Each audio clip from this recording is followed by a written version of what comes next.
silly, ridiculous, a waste of time. They didn't want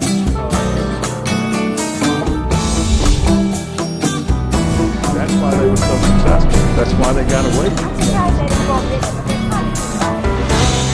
I made a living in very dangerous.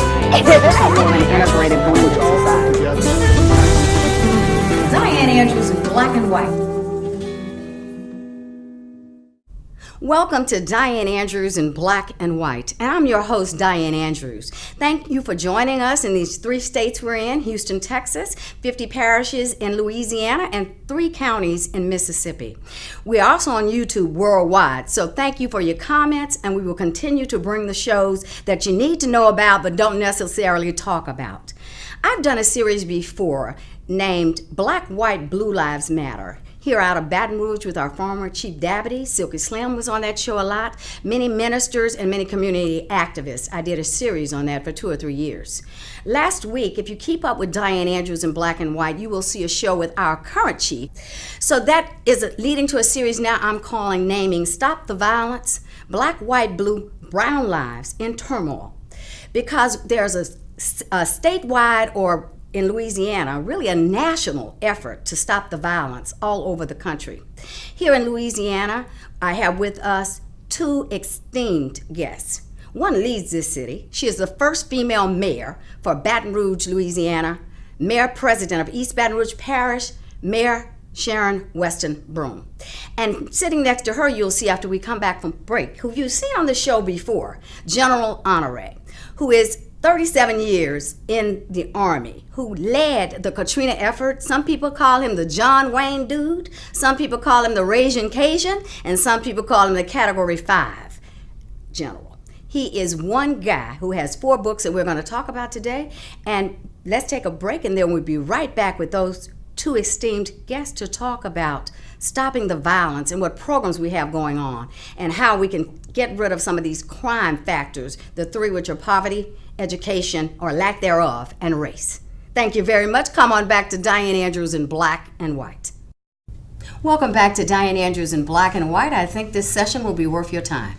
We have with us our esteemed Mayor, Sharon Weston Broome, and General Honore, the people you heard me talk about in my Dianne's diagram. I call the first 5 minutes that I speak on what's the show going to be about. We ended up talking about, in the diagram, about the crime drivers, really is what they're called in his book, Don't Get Stuck on Stupid, and Leadership in the New Norm, his 2 new books. And he didn't coin this phrase. John Wayne made a phrase, said something, life is tough when you're stupid. Right. But it's even tougher, life is tough anyway, but it's even tougher when you're stupid, right? Absolutely. This is what John Wayne said. So this is a takeoff of that, I assume, since they call you the John Wayne dude, General? Actually, it's a takeoff from a blues song. Oh, is it? And you cut that piece of tape if you want, but Shirley Brown wrote that. Oh, it's okay. an actual blues song. You ought to hear it sometime. Oh, I will. Yeah. So let's talk about what statistics or your knowledge or other consultants say that those are the 3 factors? Well, my interest in this is very keen because I think it's tied to the national security of our country. Mm-hmm. And it's tied to the promise of the Constitution that everybody would be promised an opportunity to live free, to live where you want, to practice your religion, and have an opportunity in America. And the amendments of the Constitution assured that. Yet we've got certain parts of our municipalities and certain cities around the country where people can't sit on a porch. 70802 and 70805 here in Baton Rouge. They have is trouble a lot of that, going right? to walk to the store. Yes. That's not the freedom that we fought for these 238 years. So it comes to mind that we must address this issue, and there's some common factors that we would, if we were doing it in terms of military factors, what are the factors that influence it that I've spent some time looking at and talking to people and going to conference and discussing. I spent some time with the Children's Defense Fund, mm-hmm. who have done some significant amount of data on what happened to children and why. 20% of children in this country go to bed hungry. And that really is a disgrace to a free country as the United States. Let's talk mayor. This is Mayor Sharon Western Broome, who I bet when she got her MA in Mass Communications for Regents University, after getting her BS from the University of Wisconsin-La Crosse, thought she may be sitting here instead of in the wonderful seat that she sits in as mayor of this great city, one of the fastest growing in the country. Well, thank you, Diane, and I'm so delighted to be here with the General. I consider him a leadership expert, someone who's committed to our community to see it thrive and advance, and also a trusted advisor. But I will tell you that our journey here in this city and parish is one that involves a lot of different individuals, issues, organizations. I am a firm believer that we have to co-create the type of city and parish that we all desire. So that means citizens, folks in the private sector, in the civic engagement sector, in all sectors, media, you name it, that we have to work together with government to create that type of community. And so the issue of poverty and violence, and there's an obvious intersection. But the good news is that these issues can be addressed. And our administration, certainly from a public safety view with the leadership of Chief Murphy Paul, that we are working on tackling issues of violence in our city and in our parish. It's a complicated issue. Very much. It's a complicated issue. I tell people all the time that we can put police officers out on the street, but a police officer is not going to be in someone's home when a domestic violence incident is taking place. Yes. So it has to be a stronger strategy that involves the individual or our community. And Mayor, you were thinking about that when you've been here almost 2 years, Yes. and you convened 300 diverse citizens, one of the first people to do that, and you you had the Metro City Council and also the East Baton Rouge School Board meet, and you were the first ever mayor to do that, which shows how we have to pull everything together. But that is the way that the large corporations do it. If you really want to find out what's going on, get everybody together to make a solution, because everybody's got their input. Yeah, I believe that leaders, and certainly I'm sitting next to a leadership expert, but I believe that leaders help cast the vision, that they certainly give people a mission. But it has to come from the troops. You know, the troops, there are different levels of the troops, and the troops really, it comes from the bottom up, the implementation of a lot of things. Right, it does. And like when I met with, and which you'll be seeing the show pretty soon, next week or so, on Chief Murphy Paul. And I wanted to call him Murphy Brown on the show. He said I get that all the time. We just made a joke about it. So I'm calling him Murphy Brown right now. But no, Chief Murphy Paul, we talked about a lot of things. He showed us the systems that had already been in place and how you all have enhanced them and getting to a real-time center where you can tell me I need to move people to 70802 or 70805 based on the need and the violence going down. You know, what we're doing now, we're trying to find out, let the data tell us where we need to be. So we are creating, as new technology that you're going to show, that we're in the process of building out and taking that information, that data, and pushing it out to the men and women on the ground, the boots on the ground, so that they can have that data. It doesn't make no sense for the chief to have it if the boots on the ground can't have it and use it. So we're taking an analytical approach to that by using technology, helping with our strategies when it comes to patrolling, and we're starting to see some wins with that. So that's something that you showed me a lot of downs. Absolutely. When I was looking at the system with the chief before we started the show, it's very impressive to see that how some of the shootings are down over the 90-day period. A lot of your elements that you look at, your key issues are down. Now, 2014 was the lowest this city ever had. It was 63 murders done. In 2017, it was 72, I think, or 77. I'm sorry, Mayor, 77. And in 16, we had the great unnamed flood. It was only 60, 62, 63 around that time too. And I think we're already around that number when he showed me the data. What is our strategy, Mayor, or kind of what Chief said, is to move around people? You need to go to those different districts, and you can go down by zip code. And he can take people and move them by trends now going on in the system, which is something we couldn't do before, right, Mayor? Yeah. So the strategy is, number one, to recognize that there are only approximately 6, maybe 7%, and I know the Chief probably discussed it with you, individuals in our community who are committing most of the crime. Right. So from a public safety view, the Chief is definitely focusing on that percentage.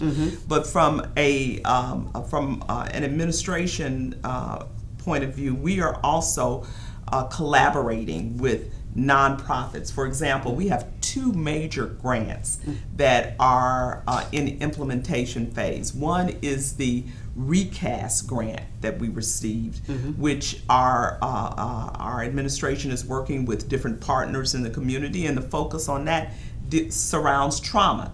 And we certainly know that 2016 was a very traumatic year for us as a city and parish, and so we are still recovering from all of the issues and all of the tragedies that happened in 2016. With the great unnamed flood was a major. That was major one part, of it, and then we also had Alton Sterling, and then we had the killing of the police officers. Yes. It was a tragic 2016. I did chills on all 3 of those. Yeah, and so we're still healing and recovering from all 3 of those tragic incidents that took place in our community. And so the Recast Grant is focused on trauma, and one of the reasons we were awarded the grant is because we went through some very extreme trauma in our city. Yeah.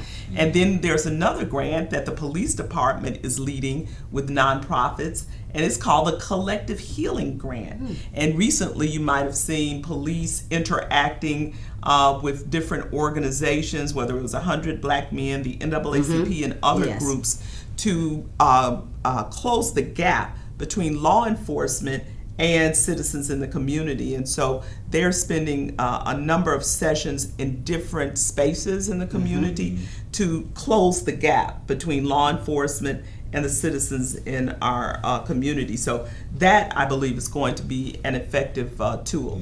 But Dianne, you mentioned something, and I know that General Honore probably will chime in on this too. You know, one of the keys to eradicating crime is education. Right. Let's talk about that. Right. I want to ask you this too before we get straight into that. What about unwed mothers in pregnancy? Would that be a 4th driver? Because a lot of them drop out of school. It may be under the education realm. I think it's a part of the cycle. A cycle. Okay. Yeah. It's been described as a cradle to prison pipeline. Right. If you look at that part of any city where there's a high crime rate, normally it's suffering economically. Right. Don't have the best schools, don't have the best mental health, and the situation associated with families that are not stable is high.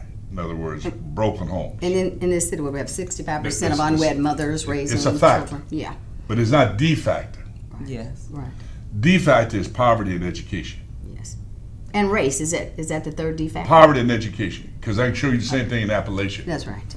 Poorest people in the country are there. Right. Yeah. Poverty and education are the 2 drivers. The Children Defense data will show, as documented twice in those 2 books, that young men, and they're primarily men, create most of the crime. If they're not reading at 4th grade level by the time they're 4 years old, they have a 40% chance of having a run-in with the law by the time they're 13. Right. And by the time they're 25, they'll end up in jail. We know that's a factor. And the other one is education.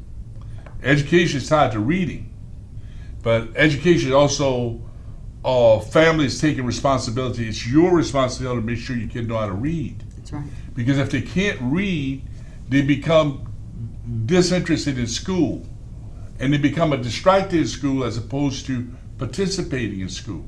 But a kid that's going to school hungry, or a kid that's going to school where there's issues at home, is going to have a hard time to concentrate and focus on their reading and their writing and their arithmetic.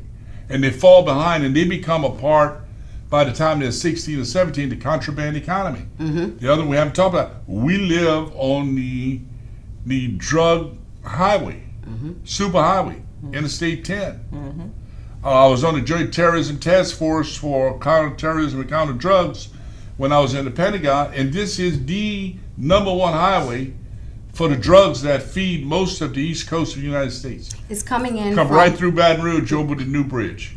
Off the Gulf Off area? trucks. Off trucks. Out of Mexico. Out of Mexico. What about Texas? I would have thought over there too. Well, it comes through Texas. Texas and comes through here. Okay. So we're on the super highway of drugs. And where do those drugs get distributed at? They go to the community where people are getting engaged in the contraband economy. That's right.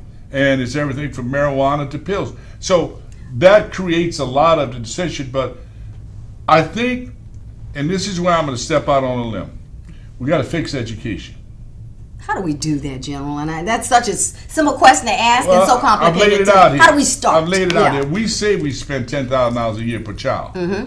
We don't. There's about 3,000 that go to the retired teachers. So we spend about 7. Okay. You know what New York spent per children? Probably 20,000. 20. Yeah, it's 20. You know what Massachusetts spent? Between 18 and 20. You know That's what Maryland spent? Around 17. All the East Coast is up there, the 15 to 22,000. So if you want good public schools, you got to invest in them. That's right. Yeah. And we are not investing enough money in our schools. We got infrastructure problems. We got issues of having enough teachers now.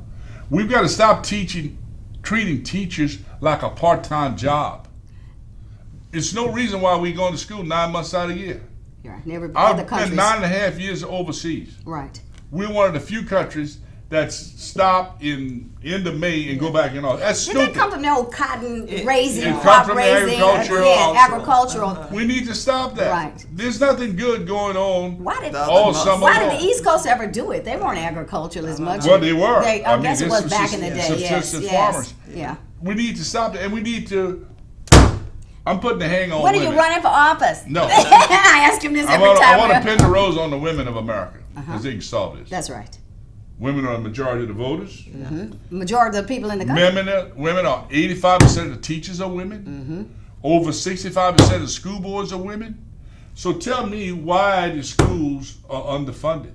Why do the teachers continue to be treated like second-class citizens? Let me ask you, General, what do you think about? They teach people how to read. They teach us how to acquire knowledge. I think it's time for the women of America to stop accepting low pay for teaching. School staff, those primarily women work in the lunchroom, they should be properly have a living wage. If we don't fix this, we can't expect this school system the workers we're going to need for this future Hold economy. that thought. We're going to take a little break, General, and come right back to the General and the Mayor. Oh my God, are you Dianne Andrews? Yes, I am. Hi, I'm Donald. I love your show in black and white. Oh, and you have my books. You have all 3. Third Man Out My Fiction, Gumbo for the Heart, where 25 individuals. Oh my God, you have the latest one. I just put this out a month ago. Yes. Thank you so much. Do you enjoy them? I do. Oh, thank you Can I for being please have such an a autograph? Oh, sure. To Donald who? Donald Spears. Okay, Donald. Thank you. Thank you so much for keep on watching Dianne Andrews in black and white.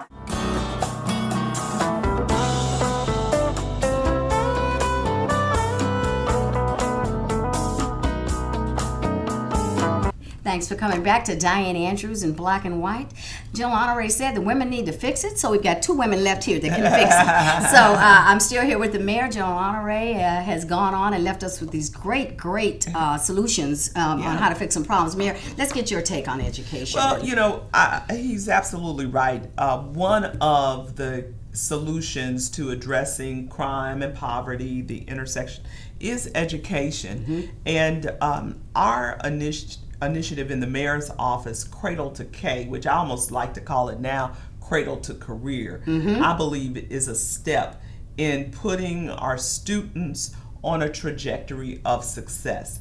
And so what we started out with our Cradle to K is we started out with a peer-to-peer support, because believe it or not, scientists, statistics show us that if we wait until a child is 3 or 4 years old to start sowing and depositing into their lives, then we've waited too late.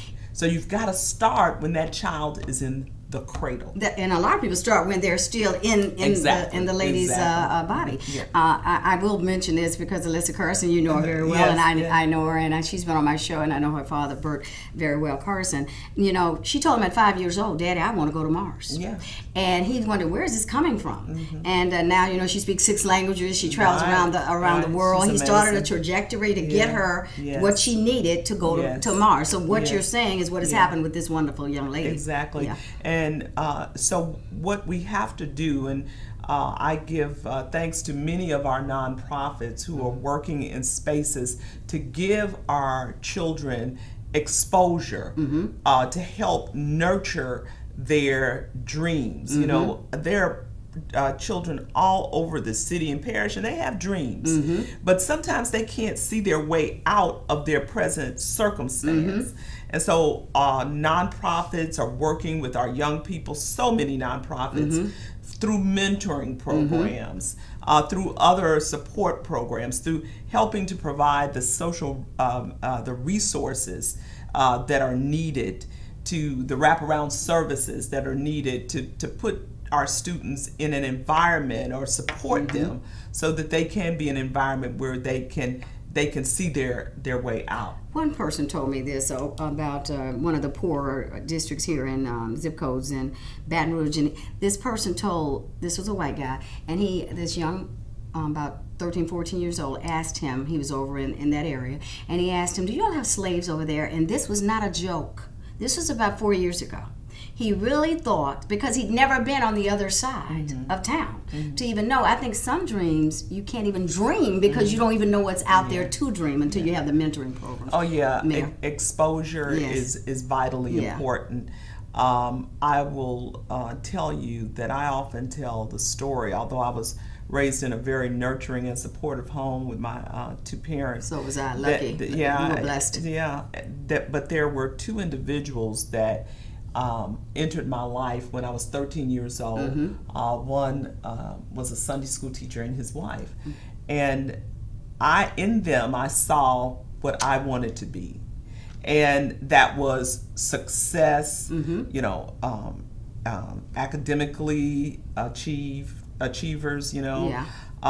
And so they were both working on their master's degree at the University of Chicago. They had traveled internationally, and I looked at them as a couple, and I remember saying to myself, you know, I can see myself accomplishing things even just looking at them. They were role models, right? And they became mentors. And so that is why our mentoring programs that exist across the city are so vitally important, because as one group says, if you can see it, you can be it. That's right. And so we need people to continue to support our young people early on, as we said, from cradle to K, or cradle to career, so that they can see themselves with a successful future. That's so vitally important.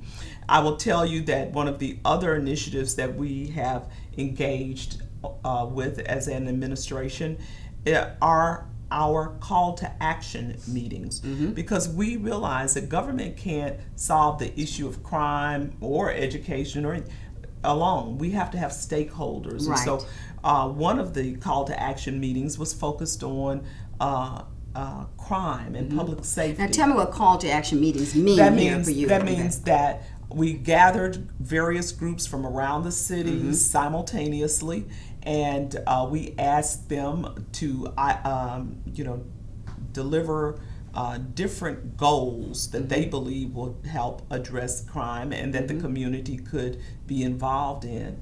And after identifying those areas, then they embraced those goals and objectives as community organizations and community leaders to advance achieving those goals.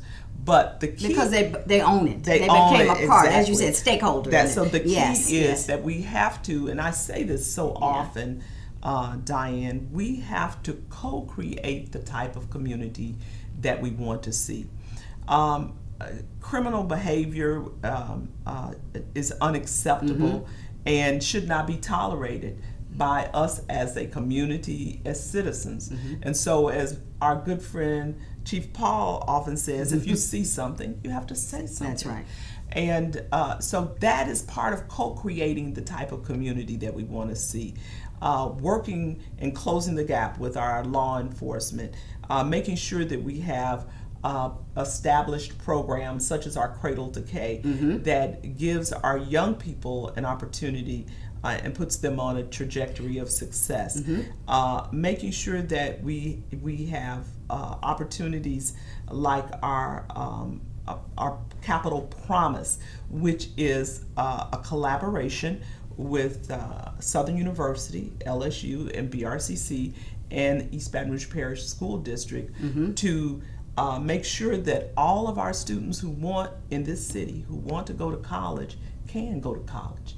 And how do we do that? We start in our middle school. We're starting in middle school, reaching out to students there in some very intentional ways to assure them that if they continue down a path of education and study hard, that this community is going to be there to support them then and with their future goals. And even, I think, with Chief Paul and over at the police department, they're even going out to some of the criminals, younger juvenile criminals, and showing them. You know, a lot of people, a friend of mine, her husband did night basketball in Atlanta, and he would go out and formulate these teams to keep the young men off the street. He got a grant to do that, but he started doing it on his own. And you could see the success rate of these children now that were on the streets, who probably would have ended up dead on the streets, who are now have become successful parts of the American society. So the basketball is the tool. Is that here too? I didn't know that. No, what I was saying with that particular situation, because I've heard of them, but basketball is the conduit. That's right. The end result are the relationships that they're building. And they feel, a gang, a lot of people, the criminal gang members, say that they feel like they have a home. That is their support system. It's all about relationships and feeling good about yourself. I heard a minister say one day that you cannot have rules without relationship. And that's rules true. Without relationship don't give you the type of outcomes that you desire. So our young people are looking for relationships, and then that will make them more connected to the rules and accountability. Well, I thank you, Mayor, for being here. I think it's been a very informative. I've learned a lot, and when I read about all the things going on before the interview, I was very impressed. We have more to do. We'll have to come back again. I'll come back. We'll come back and do some other shows with you all on what's going on and what you're doing. Let's get more media involved to really get to the heart of what is going on with you, Mayor, and with helping proceed this city, this great city of Baton Rouge, proceed us down a great path that we're on the way. So I thank you, audience. I think you've learned a lot from our Mayor and from General Honore. We've got a lot of things going on, but a lot left to do. That's right. Is what I think we're saying. You see, we are twins here. We have our red on, and it is Christmas time, so we want to tell you all happy holidays, safe travels, and have a wonderful, wonderful new year, and look at the great things that are left to be done in 2019. Bye-bye from Dianne Andrews in Black and White. See you next week.